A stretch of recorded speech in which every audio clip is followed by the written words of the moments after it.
Well, what a week in Washington. Now the Democrats have regained control of the House of Representatives. The gloves are really off, and Nancy Pelosi is back in charge. And behind her, a wave of new faces. In the words of one liberal commentator, younger, browner, cooler. And they are determined to turn the House of Representatives into a house of pain for President Trump. When Nancy Pelosi retook the gavel today, when Democrats took control of the House, they ushered in the most diverse Congress in history. The 116th Congress includes more than 100 women. The first 2 Native American women, the first Muslim women, the youngest woman ever elected to Congress. Rasheda Delay of Michigan is the first Palestinian American woman member of the House. Our diversity is our strength, but our unity is our power. For the first time since taking office, President Trump is facing the prospect of real, extensive, and wide-ranging scrutiny from the opposition party, led by a highly disciplined adversary. We're not doing a wall. Does anybody have any doubt that we're not doing a wall? Progressive House Democrats are ramping up their anti-Trump attacks. Calls for impeachment, vulgar tirades. We're going to go in there, we're going to impeach the mother. Her comments were disgraceful. I think she dishonored herself, and I think she dishonored her family. If a Republican member of Congress had said that about President Obama, it would have been a big deal. Democrats have demonstrated in 2 days that they are like a 200-piece orchestra where none of the instruments are tuned, and they are trying to play the symphony called Hate Trump, and it's not working. The worst part of what will surely be the worst year of Donald Trump's life will probably occur in the House Judiciary Committee, which has jurisdiction over the impeachment process. You can't impeach somebody that's doing a great job. We shouldn't be impeaching for a political reason, and we shouldn't avoid impeachment for a political reason. Of course, Republicans are going to use that, its political talking point, to try to make it seem like this is nothing more than a witch hunt. All right, it's day 595 of the Mueller witch hunt. This is an investigation in search of a crime, and they haven't found one yet. Collusion's not a crime. It's not a crime. Hiring Comey's not a crime. The more the American people see how radical and how out of touch the Democrats are, the more they're going to regret the fact that the Democrats are now in control of the House of Representatives.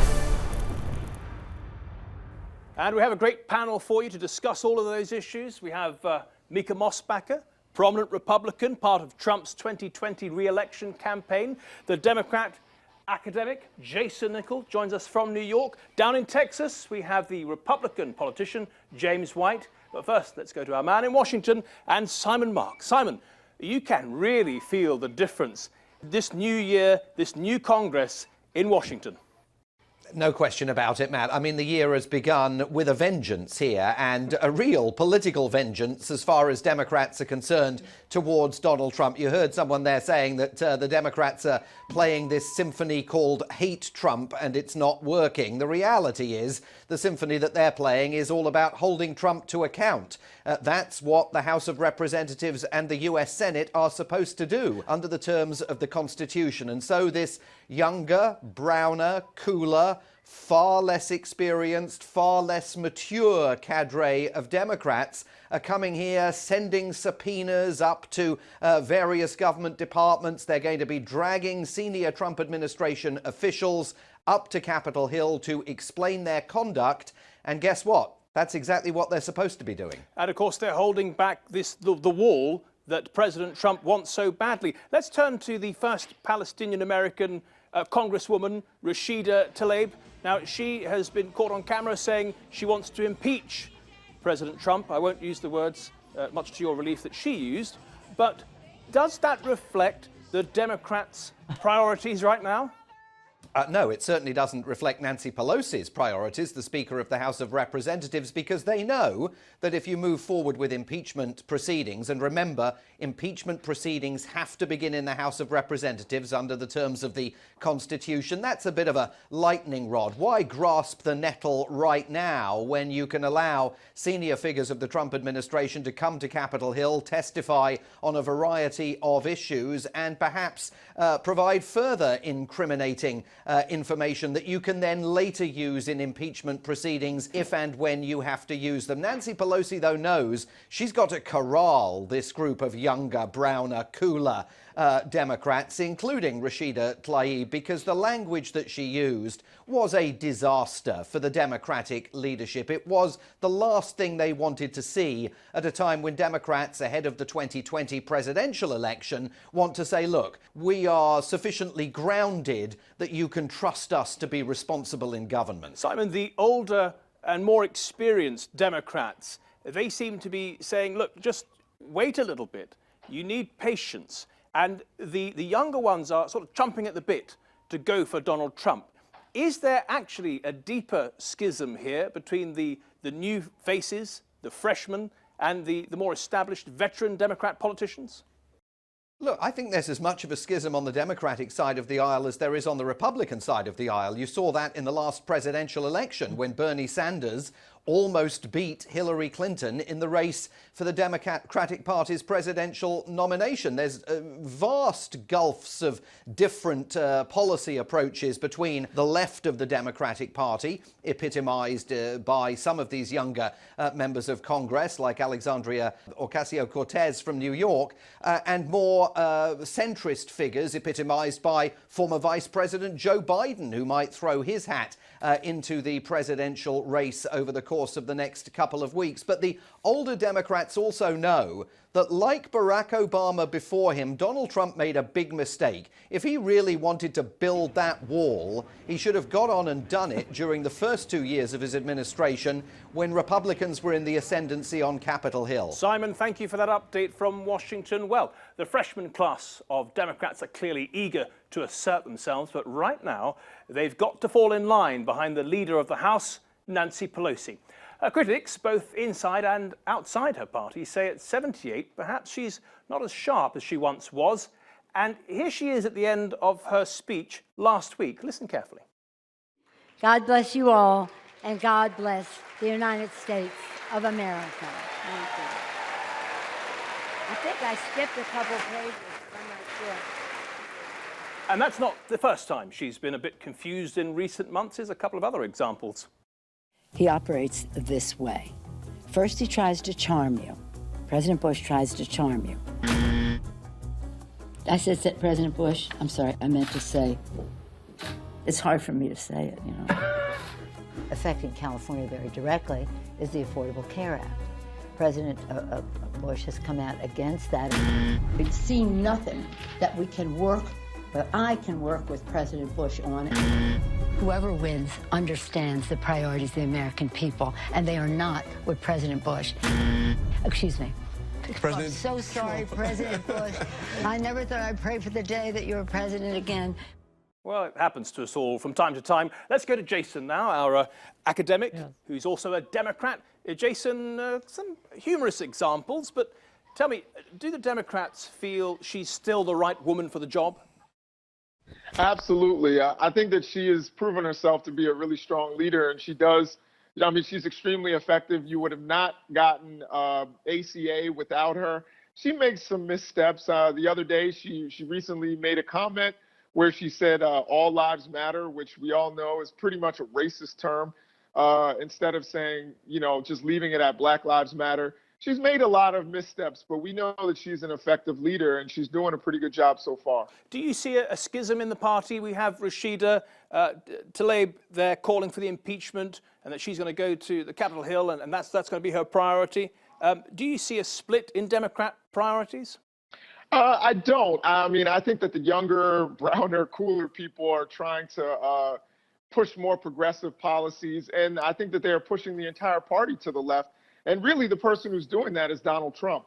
But I would say, you know, I think that Democrats are united. They know exactly their priorities. I don't think that this is any kind of great schism in the party. I think Tlaib actually was, you know, at a restaurant. People don't realize the setting. It was not a stump speech like when Donald Trump called. Well, now she'll have to learn that a congresswoman is always on, especially in social media age. Let's go to James White now. Right. James, down in Texas, you're a politician there, and we hear a lot on the news that President Trump, not Bush, is manufacturing a border crisis in order to get his wall. There's no one better placed, perhaps, to rebut that than yourself. I just think it's reprehensible for someone to dismiss this.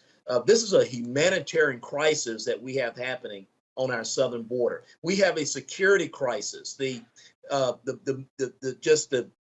significant amounts of illegal drugs that are pouring across the southern border and harming many Texans. I don't think that's manufactured. Yeah. Okay, let's go to Mica Mosbacher. Now, Mica, you're working with the president on his 2020 campaign. A lot of people would say that this impasse that he's reached with the Democrats is going to do him a lot of harm. Does he know what he's doing when he's digging in against Pelosi and Chuck Schumer? Absolutely. It's the art of the deal president. He has been a president who's kept his promises. We have a roaring economy, so therefore his base is counting on him to do what it takes to solve this national security crisis on the border. And that means that he could exercise his emergency powers and build the wall using Department of Defense money. He's hoping it won't have to come to that, but let's face it, it was rather childish when Nancy Pelosi and Chuck Schumer refused to give or compromise on the wall when in our previous bill that was not passed, they were more than willing to provide money toward some sort of barricade across the border. Thank you, Mica. Well, as we've heard, this Congress is more diverse than ever before, and we've touched on that, but it's worth taking a quick trip over to Capitol Hill for a closer look. Capitol Hill, the center of American democracy. I greet the 75th Congress of the United States at the beginning of this auspicious new year. The grand clubhouse for those elected to Congress. With the Senate on one side, the House of Representatives on the other. In its 230-year history, it has many long-held traditions, but diversity is not one of them. There were no women members until 1917, and no black women members until 1969. But these days, it's a different story. This year, we have the most diverse Congress ever, one for the record books. More women than ever before, now around 1 in 4. The youngest Congresswoman ever, aged just 29.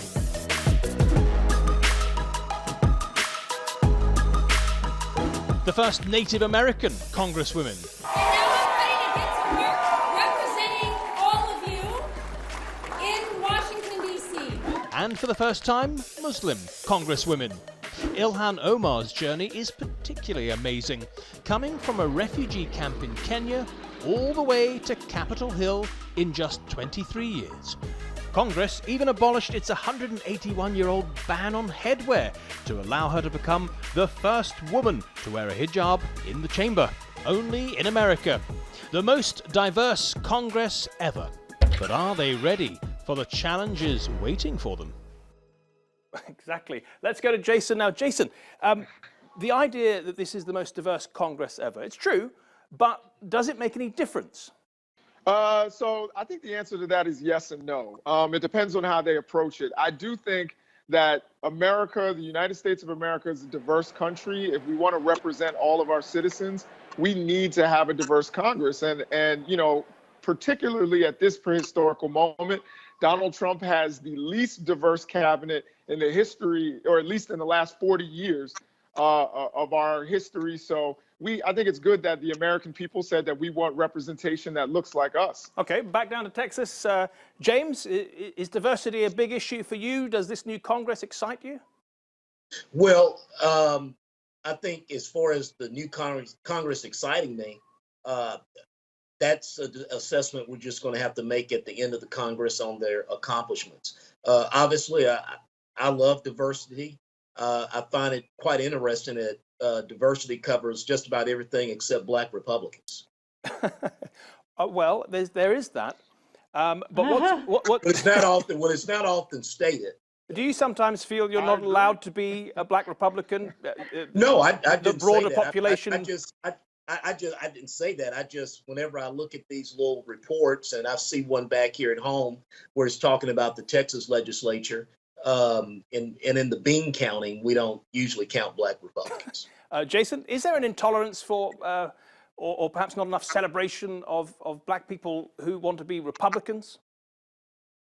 Well, I think with this particular president, you're definitely going to face some backlash. I mean, this president has shown himself to be racist and also to be xenophobic. But I will say, you know, I've met some really smart, hardworking, amazing black Republicans. We just have a philosophical disagreement, which is what America is all about. Fair enough, yeah, that and making money. The Democrat Party, well, clearly prides itself on being more inclusive and diverse than the Republican Party. And Democrats describe themselves as liberals. But is it deep down any different? Here's the civil rights campaigner Malcolm X talking back in the 1960s. I think there are many whites who act friendly toward Negroes. A fox acts friendly toward the lamb. And usually the fox is the one who ends up with the lamb chop on his plate. The wolf doesn't act friendly, and therefore the wolf has more difficulty in getting the lamb chop in his plate. I'd like to point out, though, that... And I say that because it is usually if you study the structure of the Negro community, economically, politically, civically, psychologically, and otherwise, it's controlled by the white liberal, who usually poses as the friend of the Negro, who actually differs from the white conservative in the same way that the fox differs from the wolf. Back to Jason now. Jason, I see you nodding your head there. Is your party still the fox? So first of all, I want to say that I'm proud of you for actually playing that. You know, American media usually doesn't play Malcolm X unless they want to take him out of context. I would definitely agree that, of course, you have your wolves like Donald Trump and many others, but like a wolf howls from a mile away and you know its intentions. I do agree that there are lots of liberal foxes, but number one, I don't consider myself to be a liberal. I consider myself to be a progressive. I think those are two different things. A liberal would be someone like Bill Clinton, who passes very detrimental policies towards African Americans, towards Latinos, towards poor people. That's a liberal fox. But I would say that the wolves are still the wolves, and sometimes you have your great white wolves and you have your black wolves. But either way, a wolf is still a wolf. It's a very nice extension of the analogy, Jason. I'm beginning to wonder if this is a politics program or a wildlife program. Anyway, you may have noticed that all the firsts that have come around in the 116th Congress have been on one side of the parties there, which is the Democrats. What's going on with the Republicans, Mica? It seems that they don't have much to crow about when it comes to diversity. Well, first of all, Pastor Darrell Scott, who worked really hard with Jared Kushner on the First Step program for prison reform, said that President Trump, now I sound like Nancy Pelosi, President Trump was one of the most pro-black presidents since the Civil Rights Movement. Candace Owen, who is an activist with the young organization Turning Point, has been working with the Walkaway movement to encourage those Democratic black members to evaluate what the Democrats have actually done for them. Many have felt disenfranchised. Mica, thank you very much for that. Jason also, and James there down in Texas. Let's zoom in to one of the most talked about faces of the new Congress now, Alexandria Ocasio-Cortez. She's known as a rising star in the Democrat Party, but her critics say she's actually not that bright.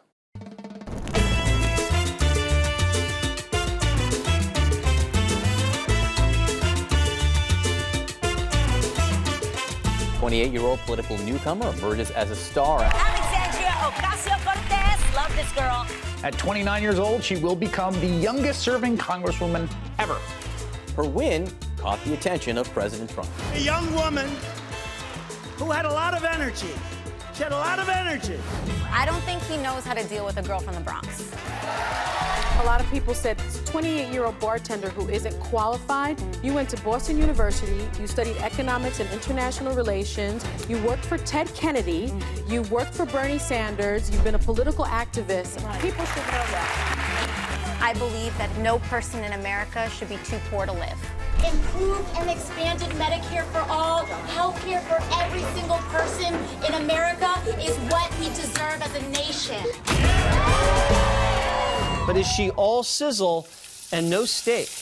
Your platform has called for various new programs, including Medicare for all, housing as a federal right, a federal jobs guarantee, tuition-free public college. The overall price tag is more than $40 trillion in the next decade. Alexandria Ocasio-Cortez failing to outline where all the money for her so-called free government proposals is going to come from. If you look back at all of her comments, if there's always some pot of gold at the end of the rainbow, that's not how it works. Unemployment is low because everyone has 2 jobs. That's not even how the jobless numbers go down. That's not how the unemployment rate works. Just last year, we gave the military a $700 billion budget increase, which they didn't even ask for. She's confusing the entire military budget, Pete, with the increase. The entire military budget is around $700 billion. They didn't ask for a $700 billion increase. We write unlimited blank checks for war, and nobody asked those folks how are they going to pay for it. The socialists basically don't care about the price tag. Budgets are moral documents. The 29-year-old now says she wants to radically tax the rich. Yeah, you know, if that's what radical means, call me a radical. Well, let's bring in her friend now, the man behind the branding of her campaign, Scott Stewart. Scott, thanks so much for joining us here in the Nexus. I wanted to ask you about how did you meet the Alexandria Ocasio-Cortez? And we met her just around the corner from our office in Union Square in New York City. She was a bartender and waitress serving tacos and margaritas. And we sat down to have some business meetings between our studio. And we got into spirited discussion with Alexandria, and she became our friend. When was the moment during your friendship that you realized she was going to make a run for Congress? Probably about a year into knowing Alexandria, I believe she decided to make a bid for Congress, at which point we said, how can we help? And her campaign success is really extraordinary, isn't it? I mean, she didn't have the corporate backing. She took just small donations from ordinary people, and she was going up in the primaries against a really well-established and senior Democrat politician. How on earth did she win? I think she just has a charismatic, infectious spirit. I believe that she spread a message that had the right time in the right place. Yeah. And people took to her and saw her as a viable leader and a firebrand. Not to mention your lovely branding, which we are seeing here. It's a bit of an off-topic subject, but are you getting a lot more business these days? We sure are. There is a criticism, though, Scott, which I have to get to, and that is she's not really in command of the numbers when she talks about the economy, when she talks about tax. We've seen a few of the examples there. She does, from time to time, get her facts and figures wrong. Fair enough? Fair enough. I think all sorts of politicians, when you put them under a microscope, tend to get facts and figures wrong. And I think she's addressed it, and she's addressed the fact that she's being fact-checked at a rate that's fairly unprecedented. And I don't support making misstatements. I don't think that Alexandria would support making misstatements either. But if you look at someone else, Paul Ryan, for example, who was elected at 28, he can talk about what George Bush Sr. called voodoo economics all day, supply-side Hayekian economic theory, and nobody ever checks whether money trickles down from the poor or from the wealthy to the poor. We just let those go unchecked. Some people are saying, you know, well-established Democrats are saying, you know, she's getting a bit too big for her boots too quickly. Here's Whoopi Goldberg, well-known actress who's now a well-known talk show host. You just got in there, and I know you got lots of good ideas, but I would encourage you to sit still for a minute and learn the job. You don't have to be born into it. You don't have to know it when you step out. But before you start pooping on people and what they've done, you got to do something too.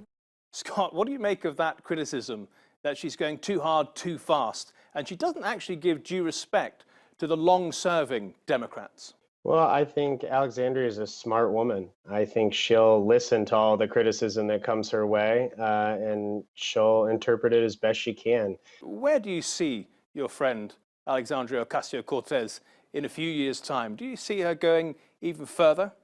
I think she's going big places, but I think her first directive is to serve the people that she was elected to serve, the constituents of New York's 14th district. So I think that will be her primary focus. I'm not certain of her aspirations beyond that, but I think she'll do a good job for the people that elected her to serve. Scott Starrett, thank you very much. I have a feeling that if you're up for it, we'll be talking to you again in the near future.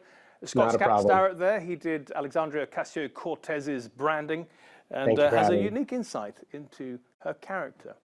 Well, that is it for the show this week. You can watch all our episodes, including this one, on our YouTube channel. But for now, thank you for watching. See you next week.